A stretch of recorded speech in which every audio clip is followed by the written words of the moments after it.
Hiya, Steve and Jonah. How's it going? All right, it's going really well.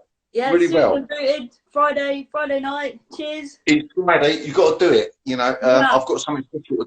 I've got something special to do, Paula. Mate, you're looking fucking great. Thank you.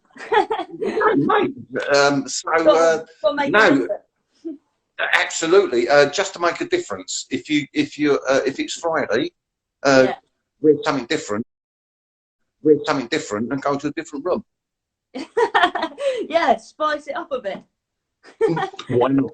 Yeah, exactly. You got to do something like that. So, how you been keeping? Oh, you've got the Fred Perry on, very sharp indeed. Oh, you noticed then? Yeah, flash the badge.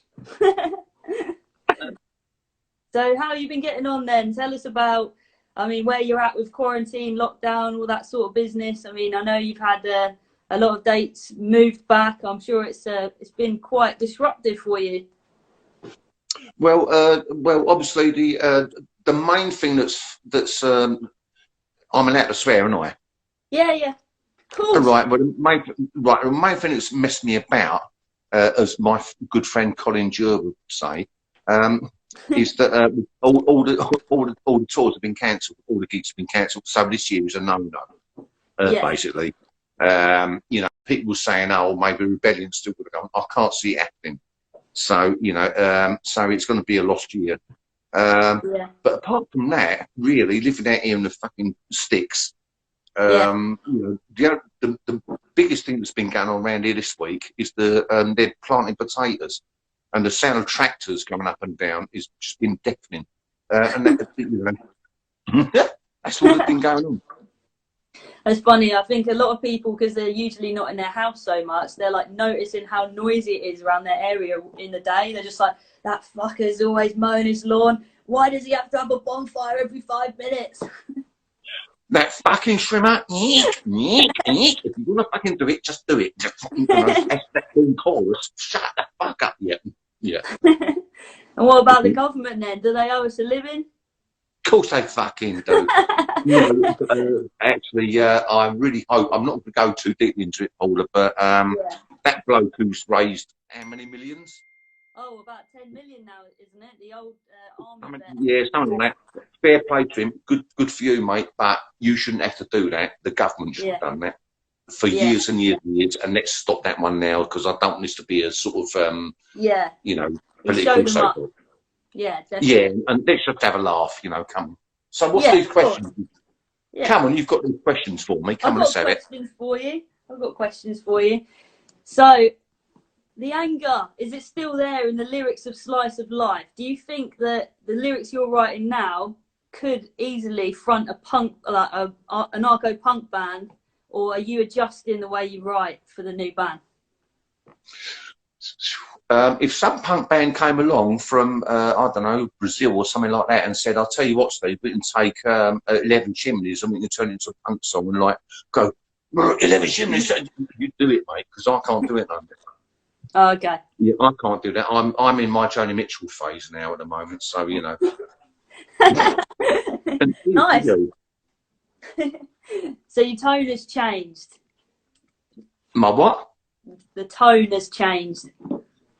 Well, it has in the way that I put music across, but not in what I'm saying. You know, I'm still what I'm trying to, you know, say these days is about things that affects me as a 62-year-old person. You know, so it's like, yeah, it's a pain in the arsehole, especially now when I've got to go down and get me, you know, prescription, and I've got to queue up and stay 2 meters apart, and you know, and oh, actually, it's not here. For fuck's sake, I've got to wait for, you know. So it's or the ingrown toenail or the hair that grows where it shouldn't. That's what I'm trying to write about, you know. So I can't, you know, I can't write as though I'm 16 years old anymore. You know, or 20, whatever it was when I was in Crass. So what I'm trying to do now is write about things that still matter to me, which is stuff that happens, you know. So it's weird things, you know, grumpy. Definitely. Yeah. And have you been keeping in touch with Penny and G at Dial House throughout this, throughout the crisis? Is this how they get affected? Well, we sent each other messages when it started of the lockdown. And Sorry, that the noise. phone's going off. It's making a voice sound I weird. bet you there's someone's calling in, no doubt. Okay. Yeah. But the politically minded. There's something I want to say. Intermission. And that's the Intermission. nation. The coconut baby yesterday. I'm still It's all naked. You shit. Just stop You it. All right. I think we're Right. back. You've gone quiet, Paula. She's turned the sound down, mate. I can't hear you. Hello. Can you I can't hear me? hear her. Yeah. Can you hear me? Hello. Can you hear me? Hello. Yeah. We good? No. No. Can you say a bit louder? I don't know what's wrong with it. So how are Penny and G getting on at Dial House? They're doing really well. We spoke to each other just as the lockdown, and we said, look, stay safe and all that kind of thing. As far as I know, they're doing all right. So, you know, they'll survive. They always have. You know, if they can, you know, if Penny Rambo can write a record like 10 Notes on a Summer's Day, if he can fucking do that and survive it, he can fucking survive anything. So, yeah. Excellent. So last time I spoke to you, you said you had a book you were all working on. How's the book going? Oh, as far as I know, it's going very well, but because it's so huge and massive, it's like it's bigger than the Bible. It's going to be about this big. It's going to be like all of Charles Dickens's put together in one lump. So you get the postman to put that through your letterbox, you'll be lucky. But as far as I know, it's going all right. Okay, cool. So for anybody who doesn't know, they're writing a Crass book, and it's full of pictures. I think it's full of lyrics and just like everything they can get from throughout the years, right? Yeah, this is. I'm so sorry, Paula, because I can't hear you. So do excuse me, people watching this. I just can't hear you. But yeah, I've got the gist of what you were saying. It's going to be absolutely everything. You know, the leaflets, the flyers we used to give out, gigs, the patches, all this stuff. Everything is in there. All in one lump. Right. So I'm gonna go back now to like the early days, because I mean I read your book and it was absolutely brilliant, and I wanted to find out about like right at the beginning when you were a kid. Like, tell us a bit about what first sparked your imagination with music. I know you were a Bowie fan, but what are some of your childhood things that you were just like, yeah, music? Well, I was born in Stoke-on-Trent. Not a lot of people know that, but sound like Michael Kane. Not a lot of people know that. But I was bleeding born in Stoke-on-Trent, and but I moved down to my mum got divorced from my biological father when I was 2 years old, so I ended up living with my grandparents in Dagenham, and that's where I grew up. Nothing wonky about it. Really good. Weren't abused sexually or mentally, as we'd say in these days. But it was just fucking sterile. And the thing that turned me on, it wasn't until, Christ, when was it? 1968. And I was sitting in a friend's back garden, and we were sitting there just wearing the clothes that our mums and dads had given to us, or our grandparents. And this bloke came walking past the next door garden wearing this suit that changed colours in the sunlight. It was a two-tone suit, and he had this very short haircut with two shaved pines in it. He went indoors. He went, "All right, lads." He went, "Yeah, something like that." How old were we? 10, something like that. And he went indoors, put on this amazing music, and it was 5456 by Toots and Maytals. And then I thought, at that point, there's this thing called, I didn't know what it was, Paula, but I thought, oh, this is identity. And I want to look like that. And it's the first time I thought, I want to listen to that music, not Mac Monroe or Frankie Ifield or whatever, or the marching brass bands that my granddad used to listen to, having been through the First World War, sort of accept that. But that was the first. So ever since then, obviously, it's been I've always harked back to those days. And it was the first time. After that, obviously. Show you this, if you can see it. Hey? Someone sent me that. Dad, what did you do during the coronavirus? I got smashed off my tits and listened to ska. Fucking legend. Got a lot of ska. right? Yeah, yeah. Or as me and Dick Lucas would say, leg end. Me and Dick Lucas, like, we were at a gig up in, where was it? Fucking Birkenhead. And some bloke went, "Oh my God, you two are legends." And I looked at Dick and he looks at me, right? And I went, "I've always wanted to be a legend. They should call us the Feet." So from now on, whenever me and Dick are together, we're going to be called the Feet. Oh, he's a lovely bloke, and I love the rant that he does at the start of that documentary. Right, it's just like an anarcho-punk documentary. Can't think of the name of it off Yeah, the the top day of the end, well, the day the country died. And then he goes, yeah, and at the end of it, he goes, "And what was the question?" It's like, yeah, exactly. He's brilliant. I saw him at Rebellion as well, the last one, and we just sat backstage and like had lunch together, and he like gave me his address and was like, "Yeah, if you could send me that anarcho-punk issue, that'd be really cool." And I was just like, "Yeah, definitely, mate." Like, of course. yeah. So yeah, let's go back to that ska phase and that like mod two-tone thing. So obviously like 5446 was my number. When I love that tune as well, and like I was hanging out with some other DJs who were older than me, and I was just like they were Rastas, and I said like, "What does this actually mean?" And they said it's his prison number, and it's about him getting released and then the prison number being transferred to someone else, and it's like that was my number and now it's someone else's story, which is really cool. Yeah. So, Yeah. But it was just that it was just the way that you heard that music, doom doom doom doom. I said, yeah, and you ain't got to learn any moves, you just move to it. You know, and obviously in those days I didn't have the fucking suit and all this sort of thing, but you know, brilliant.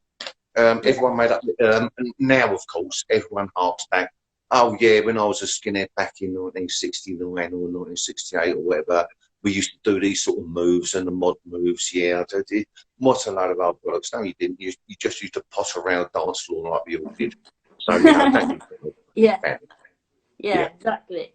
And see, at that time, so you were listening to like black music, and that it comes from Jamaica with the roots of that music. The skinhead thing as a whole comes from copying like the black kids from council estates who like brought that movement over with them. I mean, how did you fit in against the like?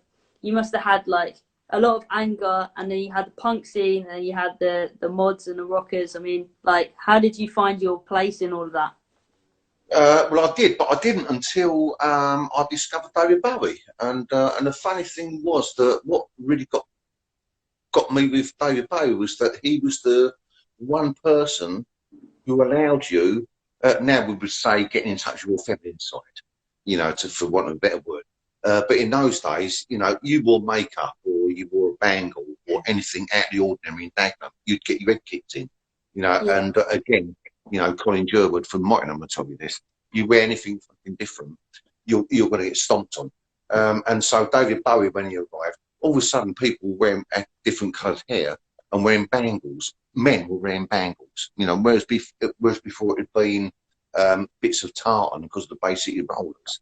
And suddenly this bloke arrived who everyone was into him, and that's what he allowed us to do. And that for me was the epiphany. Is that what it's called? And I was epiphany. Like, literally, it's all right to write poems, and of course my stepdad, twat, you know, you know, he was like, "Oh, what's his name? Nelly Bowie. What is that? What you're meant to wear then? You know, it's not that, you know, that thing called quadrophenia. Is that how you're meant to play guitar?" That's what I used to get from my stepdad, twat. Yeah. So, and of course, it made me want it even more. So that's why I got into Bowie. You know, because and through that, also because a song he wrote called Uncle Arthur. At the time I was at school, I was in. Sorry if I'm going on too much, Paul. No, this is good. Yeah, this is great. Yeah. Right. Well, at the time I was shit at maths, but English I was great at.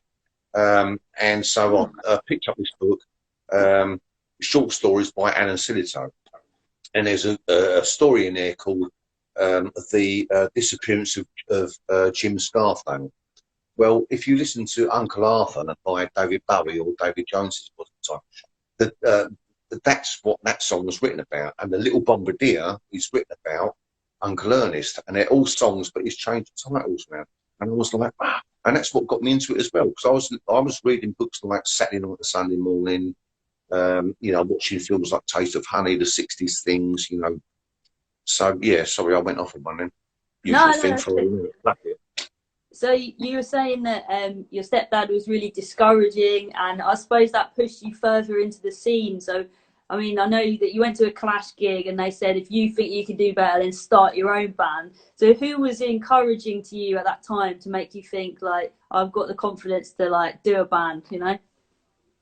Well, when I went to see the Clash, it was because I'd met her in the hospital in Bristol, and I put a plaster of Paris cast on a wrist, and she was going to see the Clash.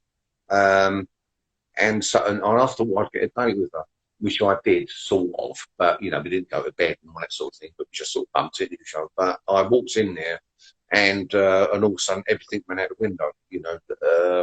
The job went, no, fuck it, you know, looking at Paul Simon, who looked to me like 12 feet tall, and just the noise that was coming out, you know, I mean, just totally blew me away. And it took me back to something. And it took me back to the first time I heard that 5456, that this one's for me. And someone to the left and just, you know, thought I'm going to start a band, went back to Dagenham, thinking that my old drinking buddies would be into punk rock. Of course they weren't.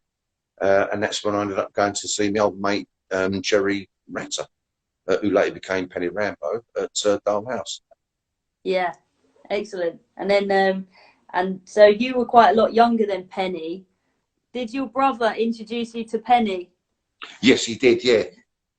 Yeah, and when he introduced me to Dalhouse, you know, just said there's this weird place.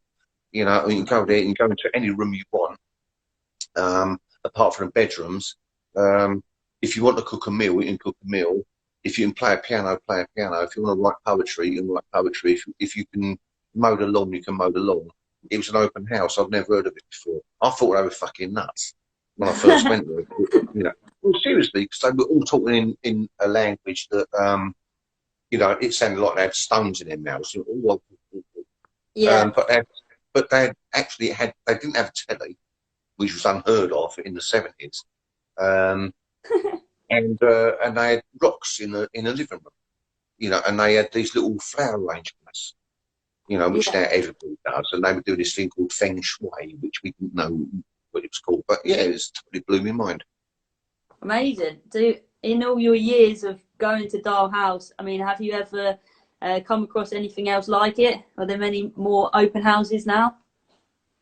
No, I think that was the dream of Ed and you know, Penny and G, was that the idea was to start up an open house, and that if you was a poet or a carpenter, you could go from Essex to Hertfordshire and spend, you know, earn your keep for the night by doing a bit of carpentry or cooking, and then you go to Birmingham or whatever. But it never came about. But what did come out of that was the squat movement. And I've been to lots of wonderful, almost like Dalhouse, you know, but I think what made Dalhouse different from everywhere else, because it was Crass by the time people came out to see it, do you know what I mean? So yeah, of course. It sort of, you know, it didn't quite happen. But I've been to you know, squats in Europe that have been so giving and kind, which were, you know, the same. Really. Yeah, excellent. So, I mean, what was your first impression when you heard the Sex Pistols? I mean, you must have liked them originally, and then later on came to be disillusioned with them. Mate, they were fucking brilliant. You know, I never saw. The first time I saw them, I never saw. Love, can you stop fidgeting with this bloody thing, right? You tell her. The first time I saw the Sex Pistols, the Sex Pistols wasn't the Bill Grundy thing. It was an interview with Janet Street Porter, and they filmed a gig, and Johnny Rotten come off stage looking so bored, and he went like this, and I thought they looked fucking brilliant. And Yeah. that was the one that did it for me, because and I remember saying to my brother, who I was living with at the time in Bristol, if I came home looking like that, what would you do? And he went, I'll tell you to go and have a bath. And I was like, that's the one for me. Oh, brilliant. So like, I mean, so the Sex Pistols, the Clash, they were really important to you. Were there any other bands that were right up there? I mean, you must have loved the all of Ruts. them. Yeah, Paula, all of them at the time, because there was Yeah. nothing else. You know, what else Yeah. was there? You know, so of course I listened to Adam Ant, you know, Yeah. who later became, you know, sorry, but you know, I mean, I was so into Adam Ant because of his sensual revolution, you know, and his S&M sort of thing and that kind of thing. But when Yeah. it became that sort of, sorry, Adam, but you know, it became that pantomime thing, weren't interested no more, you know. Yeah. And Generation X, you know, I mean, I still think that Kiss Me Deadly Tonight is one of those great. That's fucking brilliant, you know. But they all seem to go to America and never came back, you know. And Yeah. I don't sort of never understood that, but I've still got a fondness, you know, because of that time. I will always tip, you know, I'll always, you know, thanks lads, you know, and lasses. Don't forget there was the Slits and all that lot going on, you know, in the background. You had what's it, ATV coming up, you know, Mark Perry doing his stuff, Patrick Fitzgerald doing his acoustic stuff. So there was loads and loads of stuff going on at the time. And I will always have a fondness in my heart for that, you know, and I will never diss that. You know, what they became later, we all do it. We all trip up somewhere, you know, but at that time, you know, who else could have done it but the Sex Pistols looking like that? Yeah. Yeah. And where is it, you know, when you see it now, where is that colour? Where is that sort of, you know, oh, yeah. I want it again, you know. Yeah, definitely. So, tell me a bit about when well, you've gone over it loads of times. I don't exactly want to ask the exact same question of when Crass formed, but I know it's you and Penny at the beginning, and tell us a bit about how other people became interested in, you know, joining the band. It was fucking ridiculous. Right? First of all, it was like, well, I went up with a pen. Like, what happened? I go to a pen and I went, he went, what are you doing? I went, oh, I'm going to start a punk band. He went, oh, well, I'll play drums. I'll play drums for you. I was like, oh, great. So we started, and I went, what about, yeah, I went, what about guitars and things? He went, oh, don't worry about it. We'll just be drums and vocals. No one else is doing it. And I was like, fair play. You know, it's all punk. And a few days later, a bloke called Steve Herman turns up, and he was a short, balding, rainbow tank top wearing hippie. And he'd been involved with Penny Rambo in the Body Hope gold case, all this stuff. And read the books, kids, and all that. So, so Steve Herman goes to Penny Rambo, and I'm standing behind Steve Herman, going, right, and Penny Rambo looking at me with Steve Herman in between. And so, what are you doing now? And Penny goes, oh, me and Steve have just started a punk band. Steve Herman goes, I can play guitar, and I was going to Penny. And Penny goes, oh, you should come round and rehearse for us. So now we've got Steve Herman, right? So the guitar he had was a sort of semi-acoustic-y guitar. I can't remember what it was, but it was like Burt Whedon meets the Sex Pistols. Plunk, plunk, plunk, plunk, plunk, plunk. We'd like to be shot. And then, so that happens. Next thing, Andy Palmer, who was later to become B.A. Nana or Sri Harry Nana or whatever his bloody name was, right? Like, he turns up. Hello, Squire, how you doing? Yeah, what are you up to? Blah, blah. Yeah, we started a punk band. Oh, I'll join. Can you play anything? No. So he goes and steals a guitar, and we tune it for open chord. And that's, you know, how he always played like this. He never played like... Oh, really? And yet, fair play to Andy Palmer, he never learned a proper chord in his life. And I've got to give that to him. Yeah. That's good. And then Pete Wright, he was playing a band called the Friends of Wensleydale Jasper, and they used to rehearse at our house. And he came out of rehearsal one night, and he went, I don't know how long I'm going to do this for. So I said to him, why don't you join us? And he went, I think I will. And that was our bass player. And Pete Wright was actually the one who got us all into, because he was one musician, I think, you know, who got us all into sync. So Yeah, he was a great bassist. You can really hear him coming through on those records, just like, you know, he's all over the place. And also he was left-handed, so he played this way. And what a great, fond memories again, fond memories. Yeah. So somebody asked a question, so I'll just read it out. So it just said, how did you get on with like forming the squat scene? Did you have a role in like trying to tell people about it, and like how did people take to it, like the punks? Because I think like as far as I can tell, loads of punks loved the squat idea, and like loads of 17-year-olds were like, see your mum and dad, and just like carrying their sort of mattresses to the nearest abandoned house. So what was your vantage point on it all? Well, first of all, we didn't start the squat scene. The squat scene was already there. The hippies had done it, and that's why I've never agreed with that statement, never trust a hippie, because the hippies well, the hippies did do great things. You know, they had drop-in centres where you could go. They had their own doctors and they had their own, you know, places. So they did great things, you know, and helped the homeless and all that kind of thing. Yeah. So I you know, I think, you know, the music and the style was shit, but apart from that, you know, everything else was brilliant. So we didn't start the squat scene. We were very aware at the time that it could have easily become, you know, what's that song? If you're going to San Francisco, put some flowers in your hair.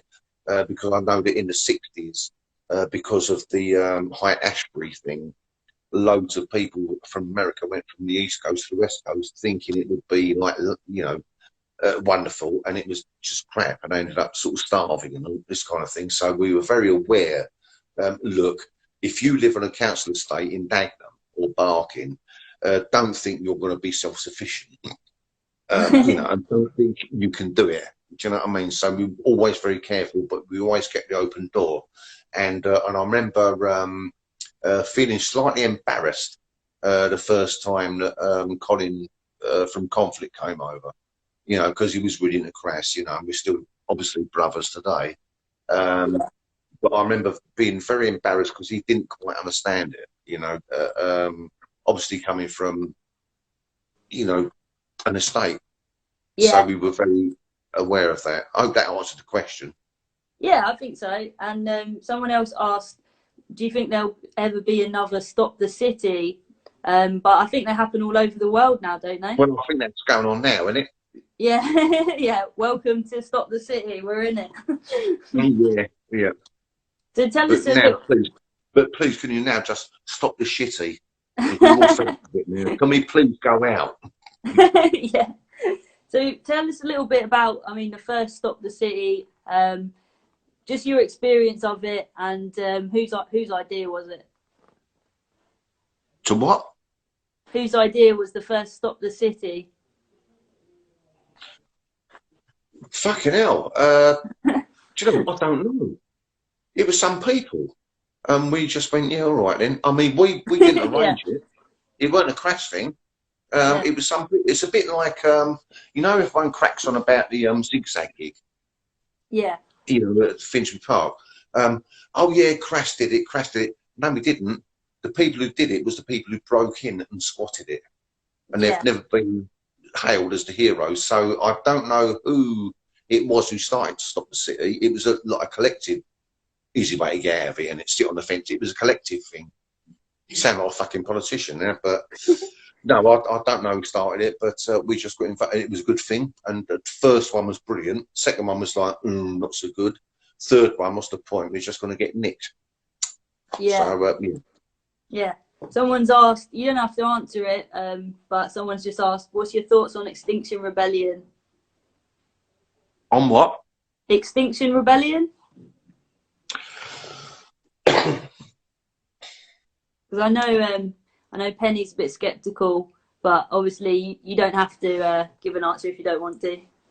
Well, you know, it's a good thing. You know, obviously you should speak out about things and all that sort of stuff. But watch what you're doing. You know, if you think, you know, jump on top of a train. You know, when people want to go home, you've got to get clubbed. So, Yeah, You yeah, yeah. know, They sort of your pulled back point. on that one, So didn't they? you They know, said, "Oh, yeah, that one wasn't officially arranged when that guy got beaten up on the train." It was just like, oh really? okay, yeah, that's what their answer was when it all blew up in the media. Anyway, but yeah. So tell me a bit about your run-in with the Hells Angels. I mean, like right back in the 70s, 80s. Well, they actually weren't the Hells Angels. I don't know who they were, but it was apparently, according to them, it was what we did. We did a gig at Stonehenge, and everything was going swimmingly. But apparently, the bikers got pissed off at the punk rockers or whatever. Anyway, they started beating up punk rockers. Colin Sherwood will tell you about it as well, because he got slammed into. I think he had his arm around or something in a tent. I mean, they were driving their motorbikes over tents. But it just kicked off, and it was just horrible, you know. And that's why I stopped doing. And that's why to this day, if someone says, "Oh, we're doing a festival," I'm like, "Oh, I don't want to do it because of that. It traumatised me. It was Oh, really? horrible. I mean, Yeah. I can't explain how fucking horrible it was." But then afterwards, we got a letter. Someone got a message through to us from the bikers. It weren't the Hells Angels. It weren't HA. It was someone else. And it was like, "Oh, we didn't realise we was all together, you know, and we're sorry about it." It was like, "Fuck you, you cunts. You were 20, 25 years old, and you were driving, you know, you're beating up 15-year-old kids. So I hope you fucking, with your beer gut and your whatever illness you've got on your ingrown toenails, you know, I hope you fucking sleep well." And I feel the same about that with the because Crass gigs. Sorry, Paul, I'm going off on one, but That's Crass fine. gigs people do very cheaply, like 50p to get in or quid to get in. Well, what used to happen? It would get to 11 o'clock, the pubs would shut around the corner, and of course all the beard up, boozed up geezers used to come in. These are blokes, 30 years old, 20 years old, come in, spat the shit out of 15-year-old, 18-year-old punk rockers for looking different. Yeah, and Yeah. security to build them. You know, that's the bad old days. So that's my thing. Is like, well, I hope you fucking sleep well then when you look at your grandkids, you know, or your granddaughter who's 15 years old now and wants to go hitchhiking or something. Would you let your 15 years old? Yeah. Yeah. You know, No, so awful. They're not thinking about yeah. anyone but themselves. They're really selfish. Well, sorry, you got me into it talking about that Stonehenge thing. So you know. Yeah. Okay. So I wanted to also like just touch on how the vegetarian aspect came into Crass and like it influenced a lot of people. I know that backstage at Rebellion it's all vegan, and I know that a lot of punks attribute their vegetarianism to Crass. So tell us how that became a part of it. I'm not. Do you know what, Paula? Again, I don't quite know how it happened because we were all vegetarian at Dole House, and we were sort of self-sufficient. We couldn't have survived for a year. I mean, obviously, we still had to go down and shop and that, so we had a garden. But it wasn't us, really. I can't think of many Crass songs that say "don't eat meat" in it. So I don't know. I think it must have been a leaflet you put out. Apart from the And it was Christmas tune where you say, "And if you're eating a turkey, I hope you fucking choke on it." well, that's one. But I can't remember doing a song like "Meat Means Murder" or yeah. I mean, I remember we did songs like you sort of, you know, make a thingy, you know, between the meat on the battlefield and the meat on the plate. We used to do that, but we didn't ever do a song called "Don't Eat Meat" and, you know, don't fucking kill animals. I mean, we used to make what's-its to them, and I think it was bands like Flux Pink Indians and Conflict that came along afterwards who took that mantle up, which, you know, which sort of did that. So I think we've been wrongly, you know, I don't know. You know, it's just fucking weird.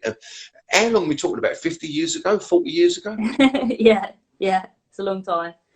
Yeah. So I wanted to ask you about lately there's been a big stir online because Crass have released all of the stems from the original Feeding of the 5,000 album. So anybody can remix it for free, which is brilliant. So how did that happen?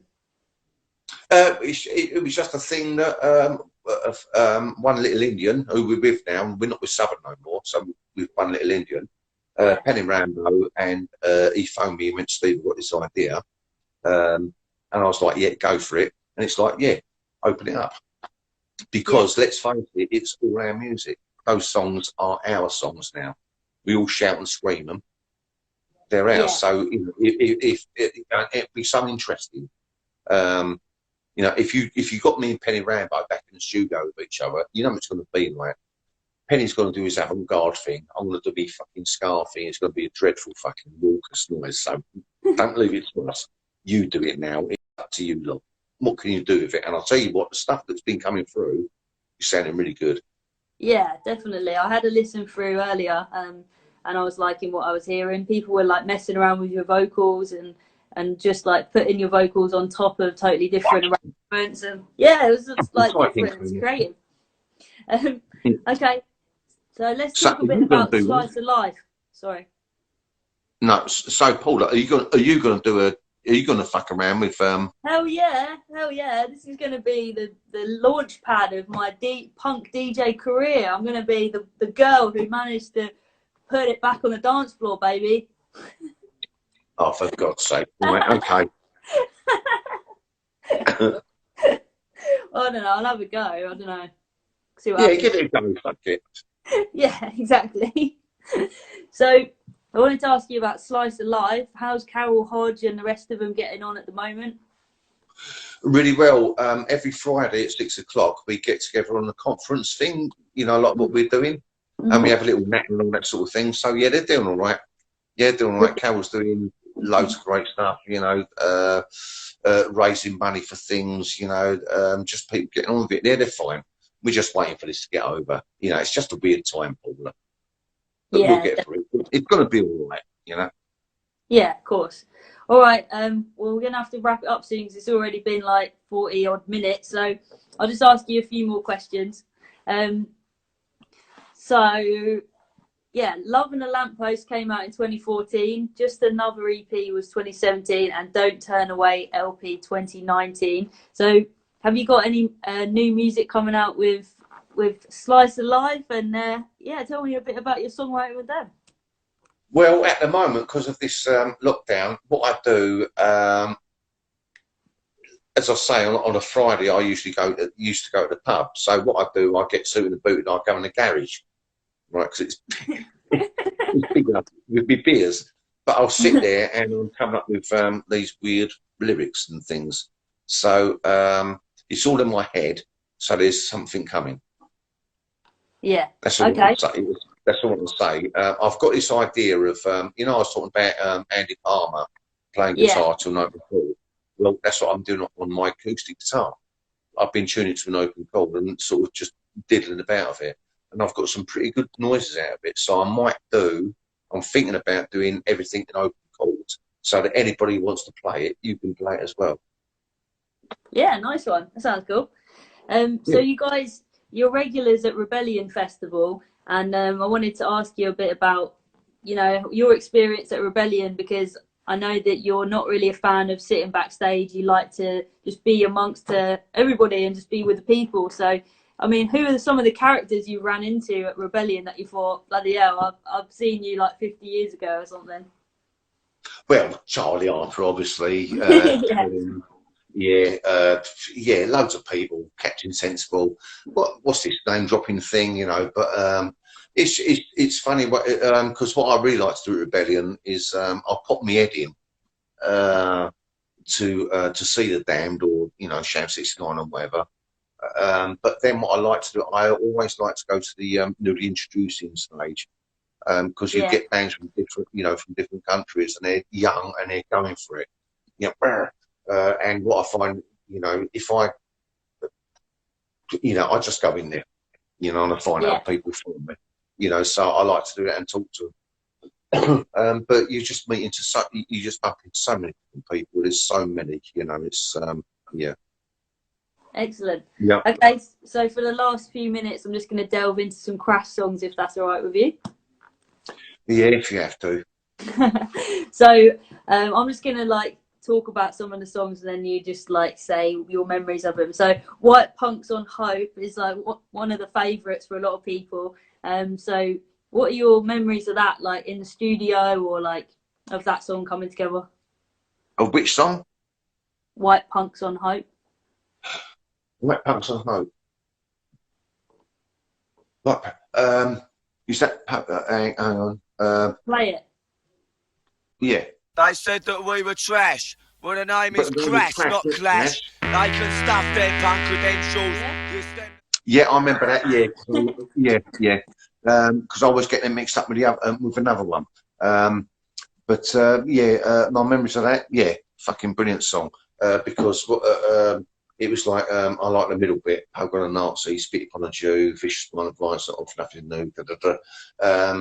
So yeah, it's I love that because it put us. This is what we're doing. Now fuck off.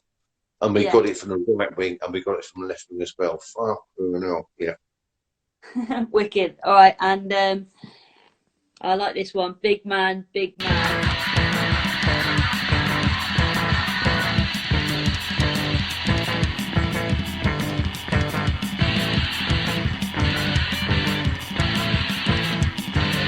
They tell you to do it, grab up and turn the line. They tell you if you do it, everything will turn out fine. Oh yes, oh yes, oh yes, what a wonderful life. Yeah, because man, it felt big M-I-N is the letters of the law. What I remember about that, we was come on, Steve, can't do your vocal. It was 5 a.m. in a literally we used to do the ghost thing, and I've been drinking beers, and if you listen to it. When you play it tonight, there'll be a bit, you know, I'll go, big man, big M-I-N, big man, big M-I-N. Well, it's a bit where I'll go, big man, big M-I-N, big man, big M-I-N. And it's where I burped. Nice. And before you play it, big hands. Yeah. Big hands. Steve, Penny Rambo, Steve, could you enunciate the her? In hands, yeah, big hands, big hands. You do it at speed, no. So what I'm actually doing in big hands, and what I've told people, if you're doing it, big hands, big hands, big cat, big cat, big cat, big can, big can, big can. So you go from big hands into bean can into big cat, big cat, big cat, and if you listen to it, everyone's going to be doing it now. Nice one. So that's the secret to saying big hands quickly. Is just say bean can, bean can, bean can, bean can. There you go. With the red lorry, yellow lorry. Whoa, fucking hell. All right, we've got another one for you now. I ain't thick, it's just a trick. Oh yeah, when I got it all up there, say oh yeah, when I think I got it all out there, say they fuck off 'cause they ain't got me, they can't buy my dick, that's say oh yeah. Paul, that was an absolute bastard to do because it went on for so long. It just went on and on and on. And yes, Pen, I think, and the thing that really embarrassed me was because we never had a telly for a long time at Roundhouse, and there was an old farmer up the road, Bill Burnham, used to go and watch his telly sometimes. And one night he had Charlie's Angels on, the original, you know, TV program, and it was Farrah Fawcett Majors. Right? Penny Rambo could never get the names right, so it was Sarah Farrah Fawcett. That's meant to be Farrah Fawcett Majors, but he couldn't. He was like Sarah Farrah Fawcett. That's in there. Yeah, I know. Yeah, yeah. It was always Steve Cook and Paul Jones that said no pennies. Oh, yeah. Yeah. Wicked. All right, I'll do one more. Some of these, I wasn't going to do it, but someone asked me to do Big A, Little A, so I'm going to play a clip of that. And it's like your most popular song now on Spotify. So it's got like 500,000 plays. It's overtaken. Yeah. Yeah, fucking hell. It's overtaken Do They Owe Us a Living, but Banned from the Roxy is like on par with it. So that's crazy. Okay, I'll play a clip of that. Big A, little A, bouncing B. The system I got your body won't get me. 1, 2, 3, 4. Stand in control, are you gonna let it get you? Gonna be a prisoner of bad station. So you wanna be a summer, gonna be no lecture. You have to get you. I know, this is the Lord God, can you help? Hellfire and damnation, what I've done for you down there. So, I mean, I wrote a dissertation on that. That's how I got to know you. was my first interview with you. So Good God. so I know quite a lot about it, but I want to hear you. You can tell everybody, yeah, your thoughts on it. What, Big Al Italy? Yeah. Well, I thought it was a brilliant song, you know. I mean, Paul, you have to give me an in ear, you know. I don't know what you want me to say. Okay, so in the song, you are taking on different characters. So you come in and you're God, and then you're the Queen, and so the whole thing is quite an amazing journey where you are like being different figures of authority and like taking the piss out of them, and it's kind of like almost like a puppet show or a theatre thing. It's like a production, and then at the end you go into your own rant, which is like, you know, be who you want to be, do what you want to do. But then just when it gets to the climax of where you think it's going to go, this is the answer, it drops back down to the baseline. So everybody is left looking at themselves, and you're sort of saying, Crass isn't telling you what to do. Crass is just saying that it's up to you. You've just said it. Thank you for that, Paul. You've just answered that question. Thank you for that. You're welcome. I could never have done that. At this time of night, I could never have done it. I'm busting for a piss. All right. Okay, mate. So if you need to go, then we can wrap it up there if you like. If that's all right, I'm not pushing you off, Paula. No, it's... Okay. All right. Shall we do one more question? Yeah, go on. So you and Colin from Conflict. Yeah. You've had a bit of a rocky friendship, but you're really good now, right? It's because we're brothers. Yeah. The minute I met him, you know, and I think the minute he met me, there was an instant spark. And yeah, like a brother, and it's probably the same for him as well. But he's fucking irritating, infuriating, brilliant, wonderful, loving, all the rest of it. But what can I do? I can't stop loving him. Yeah. You know, and so there's always been this thing. And I know that what you're talking about is that chapter I put in the book. You know, that was the wrong thing to do. And I will always regret that, you know, till I go to my grave. But we've got over it. So we're talking to each other quite regularly now. So, you know, but yeah, it's like, you know, it's like if you've got a brother, you've got a brother. That's the way it goes. Yeah, exactly. All right, I'm going to quickly do one last question. Sorry. So when Crass, I'll just I've got to do this. So when Crass finally did come to an end, like after 8 years, then you were a bit lost. And in the book, you said that you ended up sort of carving a totem pole and making a teepee in the garden. Tell us about your teepee totem pole times. Well, I walked out and I walked into the shed, and there was like 2 chisels. There was a straight one and a crescent one. And I thought, well, you know, and there was no telegraph pole. And telegraph poles are pretty soft wood, it's plain. And I thought, well, if the medieval people could do it, do a very simple Celtic thing, I could do it with this, and I did.